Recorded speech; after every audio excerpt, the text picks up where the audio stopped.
هنرپیشه شایسته تاجیکستان، رامشگر ممتاز، آهنگساز شناخته، استاد سازهای ملی تاجیک احمدجان محمدیف روز 16 ماه سال 2024 در سن 75 از عالم چشم پوشید. در این باره آوازخوان شناخته فرقت سیدزاده در فیسبوک خبر داد. درباره علت مرگ آوازخوان، مطرب و آهنگساز معروف چیزی گفته نشده است.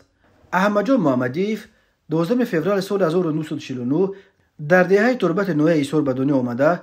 سال 1967 آموزشگاه موسیقی شهر دوشنبه و سال 1971 رشته سازهای ملی دانشکده دولتی آموزگاری تاجیکستان به نام شفچنکا را ختم کرده است. احمدجان محمدیف به یک قطار کشورهای خارجی هندوستان، افغانستان، ایران، پاکستان، هلند، ژاپن، بلژیم، استرالیا، قطر، امریکا سفرهای هنری انجام داده. برای خدمت‌های پربارش در ترغیب رشد موسیقی با افتخارنامه ها و سال 1999 با نشان علوچه فرهنگ جمهوری تاجیکستان و عنوان افتخاری هنرپیشه شایسته تاجیکستان سرفراز گردانیده شده است.